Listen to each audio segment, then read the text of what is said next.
mga magulang at mga kapatid sa pananampalatayang Islam. Purihin natin si Allah subhanahu wa ta'ala sapagkat tayo pinagsama sa dakilang araw na ito, mabiyayang araw ng Jumaa, upang alalahanin si Allah subhanahu wa ta'ala at magsagawa ng ibadah bilang mga Muslimin o bilang umma ni Propeta Muhammad sallallahu alaihi wasallam.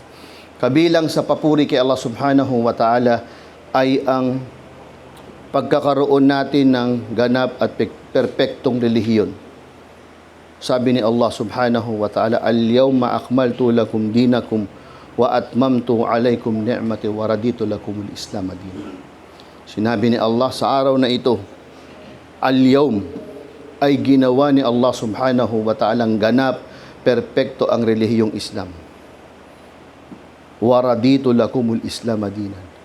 Sinabi ni Allah, pinili ko o nalugod ako para sa inyo na ang inyong gagawin uri ng pamumuhay ay ang Islam. At sinabi rin sa ibang aya, inna dina indallahil Islam.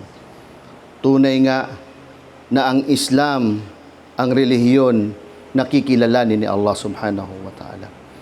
At ang relihiyong itong pinadala ni Allah subhanahu wa ta'ala na ginawang ganap sa panahon ni Muhammad sallallahu alaihi wasallam.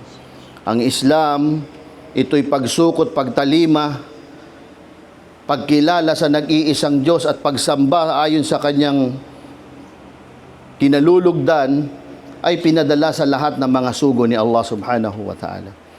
At ang naatangan na humawak ng huling misyon upang gawing ganap ito, upang selyuhan ito, ay si Muhammad sallallahu alaihi wasallam.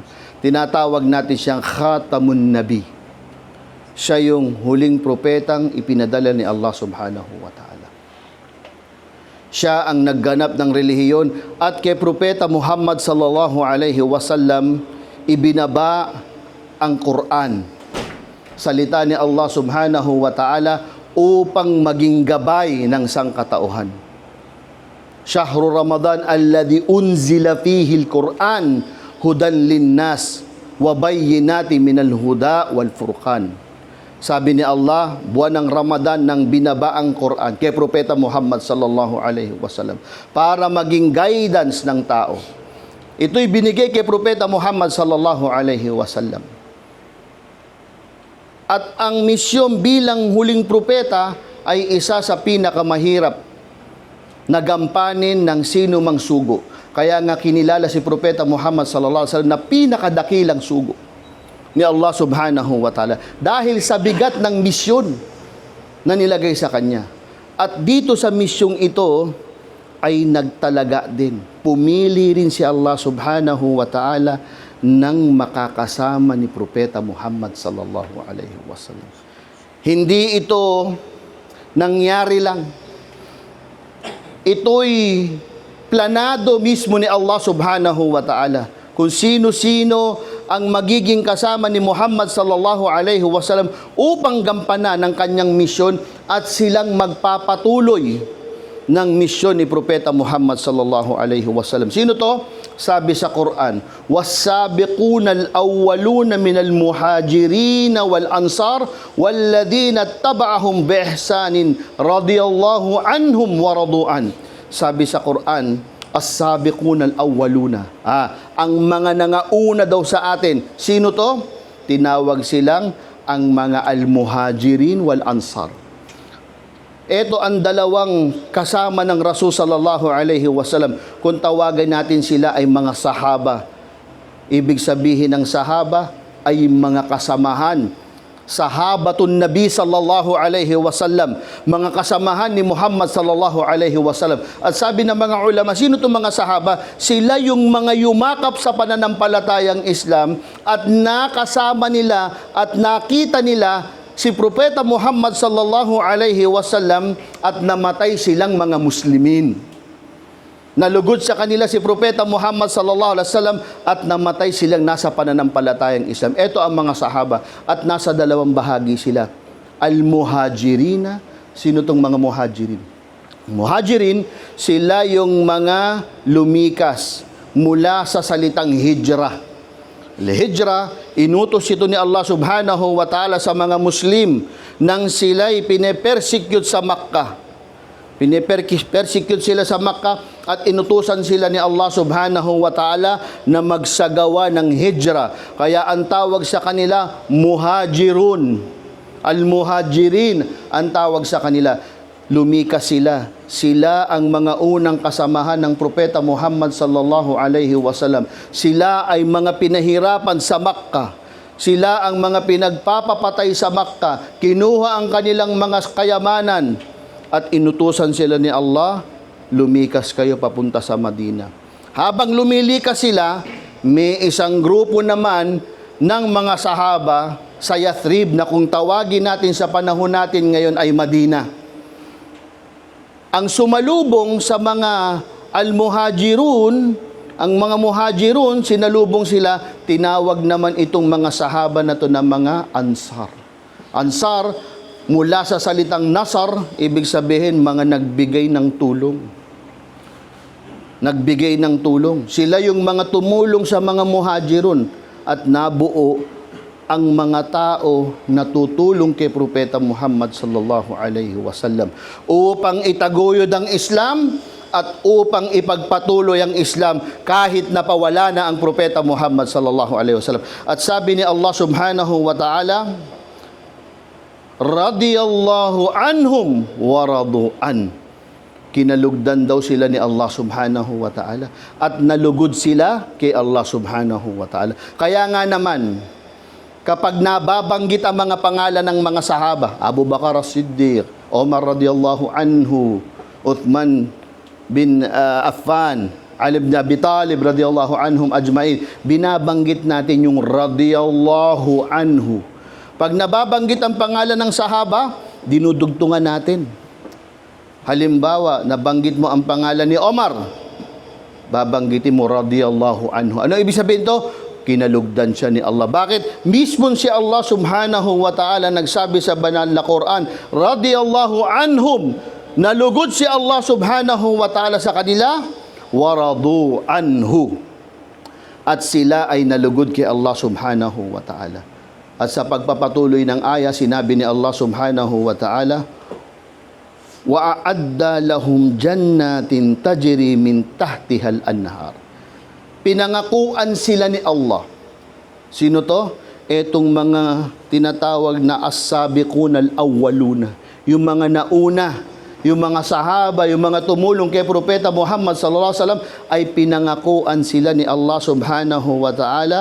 Wa a'adda lahum jannatin tajri min tahtihal anhar. Pinangakuan sila ng paraiso na meron dumadaloy na ilog. Khalidina fiha abada. At panghabang buhay silang mananahan dito. Wa dhalikal fawzul azim. At kinilalang sila ay nagtagumpay ng ganap. Sino to? Mga sahaba radiyallahu anhum. Ito ang mga katulong ni Propeta Muhammad sallallahu alaihi wasallam. Kaya ano dapat ang maging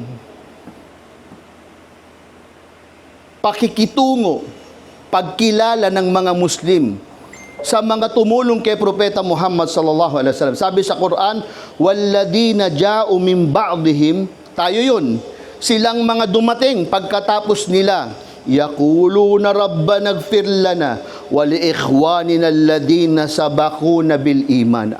Sabi sa Quran, tayo daw dapat alladhina ja'u min ba'dihim, tayong mga sumunod, tayong mga dumating pagkatapos nila, dapat sinasabi natin, yaquluna rabbana ighfir lana wa li ikhwanina alladhina sabaquna bil iman. Sinasaba natin sa mga dua natin, ya Allah, patawarin mo kami, o Panginoon namin, walladina sabaquna bil iman, silang mga nauna sa amin na nagkaroon ng pananampalataya. Dapat unang-unang ginagawa ng mga Muslimin ay sinasama natin sila sa ating mga panalangin. Pag nanalangin ng mga Muslim, sinasama natin yung mga nauna. Bakit? Kundi dahil sa kanila, hindi natin matatamasa ang ganda ng Islam. At sabi pa, wala taj'al fi qulubina ghillan lilladina amanu. At kabilang dito, ya Allah, huwag mo lagyan ng mga puso namin ng ghilla. galit sa silang mga sumasampalataya. Kabilang sino? Silang mga nangauna sa atin. Huwag daw anya lagyan ng ating mga puso ng galit sa kanila, sa mga sumasampalataya. Isasama natin sila sa ating mga panalangin. At pangalawa, ay hindi tayo maglalagay ng galit sa mga puso natin pagdating sa mga mananampalataya, mga katulong ni Propeta Muhammad sallallahu alaihi wasallam. Kaya kapag may dadaan sa ating mga aral na sumisira sa mga kasamahan ng Rasul sallallahu alaihi wasallam, ang sabi ng mga majority ng mga ulama, sino man ang mga mag-insulto, umalipusta sa kanila ay isang malaking kasalanan na dumarating sa estado ng kufur, paglabas sa pananampalatayang Islam. At sabi pa ng Propeta Muhammad sallallahu alaihi wasallam sa isang sahih na hadith, sabi niya, khairun nasi karni. Sabi ng Rasul sallallahu alaihi wasallam, ang pinakamainam daw anya na karn na henerasyon, alin? Ang henerasyon ni Propeta Muhammad sallallahu alaihi wasallam. Bakit? Kay Propeta Muhammad sallallahu alaihi wasallam ibinaba ang Quran. At ang kanyang henerasyon, sila ang direktang nakakakita kung paano binababa ito kay Propeta Muhammad sallallahu alaihi wasallam. Kung tayo ngayon, binabasa natin ang Quran sa mushaf, ang mga sahaba radiyallahu anhum, pinakikinggan nila yun, o nakita nila mismo sa kanilang mata kung paano ibinababa kay Propeta Muhammad sallallahu alaihi wasallam. Nakita nila yung bigat, kung paano nahirapan ng Rasul sallallahu alaihi wasallam tanggapin ang mga ayatan ng Quran. Kung tayo, binubuksan lang natin ang mushaf at magbabasa tayo. Mga sahaba, hindi.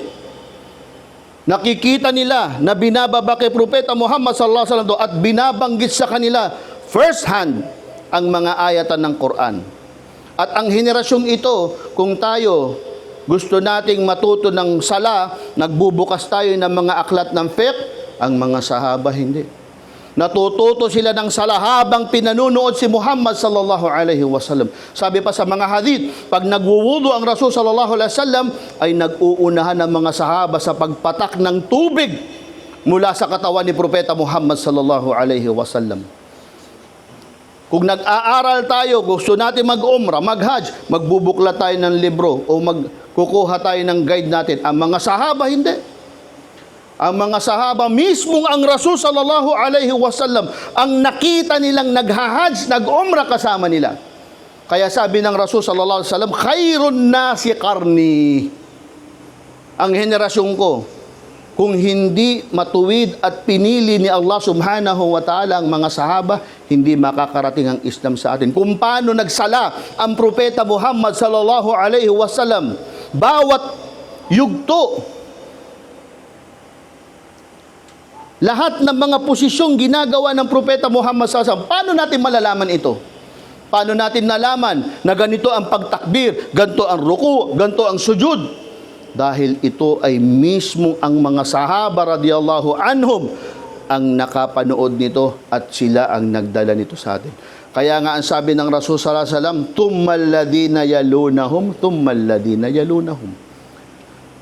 Ang pinakamainam na henerasyon, ang henerasyon ng Rasul sallallahu alaihi wasallam kasama ang mga sahaba at sumunod ang mga tabi'in, sapagkat sila ang nag-compile ng lahat ng mga nakita ng sahaba. At dumating ang tabi-tabiin, sila naman ang develop ng mga ulum, ng mga pag-aaral sa Islam.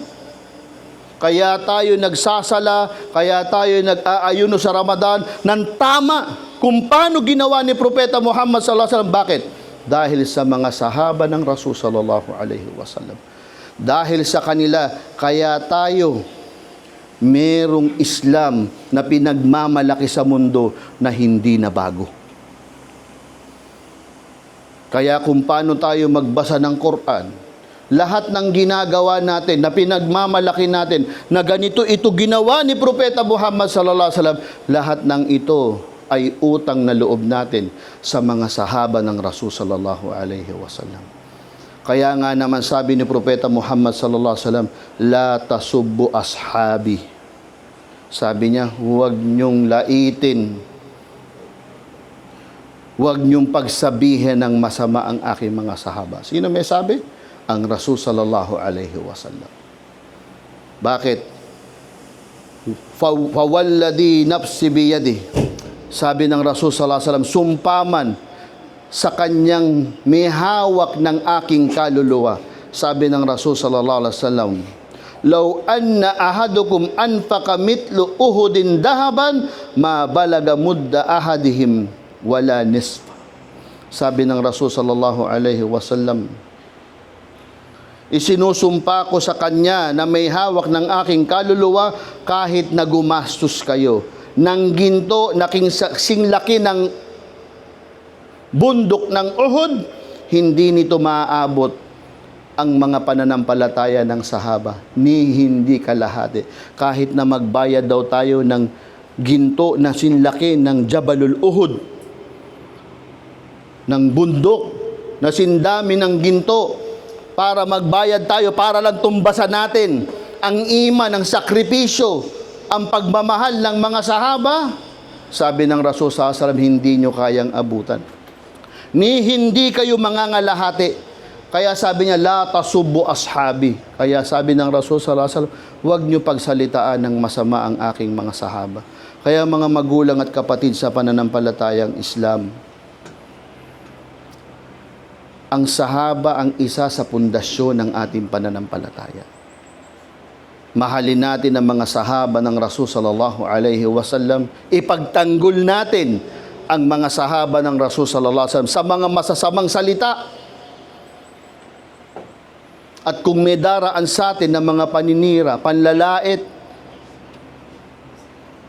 sa mga sahaba, ito ay direktang panlalait sa pananampalatayang Islam. Kaya mga magulang at mga kapatid sa pananampalatayang Islam, tulad ng sinabi ni Allah subhanahu wa ta'ala, lagi natin silang isasama sa ating mga dalangin at lagi nating idudua kay Allah subhanahu wa ta'ala na sila ay makasama natin sa Jannah. Wa aqulu qawli hada wa astaghfirullah li wa lakum wa lisa'il muslimina min kulli dhanbin fastaghfiruhu fa innahu huwal ghafurur rahim. Mga magulang at mga kapatid sa pananampalatayang Islam, lagi natin sinasama sa ating mga dua, Allahumma rda anis sahabati ajma'in. Lagi natin idua ang lahat ng mga sahaba na kalugdan nawa ito ni Allah subhanahu wa ta'ala. Wa anil khulafa'ir rashidin. At kabilang dito ang mga khulafa'ir rashidin. Sino to? Abu Bakar, Umar bin Khattab, Uthman bin Affan, Ali bin Abi Talib radiyallahu ajma'in. Sila ang apat na mga khalifa na sumunod kay Propeta Muhammad sallallahu alaihi wasallam. Nang kinuha na ni Allah subhanahu wa ta'ala ang mahal na propeta, si Abu Bakar as-Siddiq ang sumunod na humalili sa kanya. At pagkatapos nito ay si Omar, pagkatapos si Uthman at si Ali, at sila ang mga nagpatatag ng Islam hanggang sa panahon natin ngayon.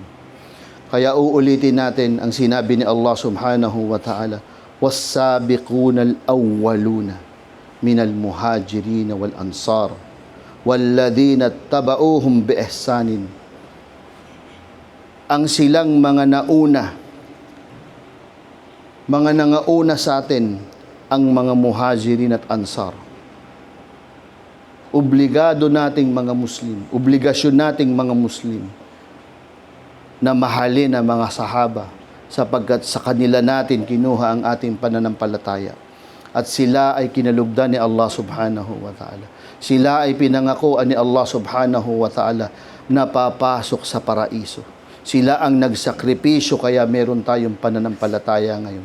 Meron tayong pananampalatayang Islam o relihiyong Islam na tinatamasa natin sa pinakamaganda nitong paraan. Ang mga sahaba ang nagdala sa atin ng relihiyong Islam pagkatapos itong gawing ganap ni Allah subhanahu wa ta'ala sa pamamagitan ni Propeta Muhammad sallallahu alaihi wasallam. Lagi natin isama sa ating mga panalangin at mga dua ang mga sahaba ng Propeta Muhammad sallallahu alaihi wasallam. At isama natin sa ating mga dua, nawa ay itaas sila ni Allah subhanahu wa ta'ala sa pinakamataas na darajat sa Jannatul Firdaus. Allahumma amin. At naway idalangin din natin kay Allah subhanahu wa ta'ala na ibilang tayo ni Allah o makasama natin ang mga sahaba ng Rasul sallallahu alaihi wasallam sa Jannah. Bigyan tayo ni Allah subhanahu wa ta'ala ng gantimpala sa Jannah na makasama natin ang mga sahaba ng Rasul sallallahu alaihi wasallam at makasama natin mismo ang propeta Muhammad sallallahu alaihi wasallam.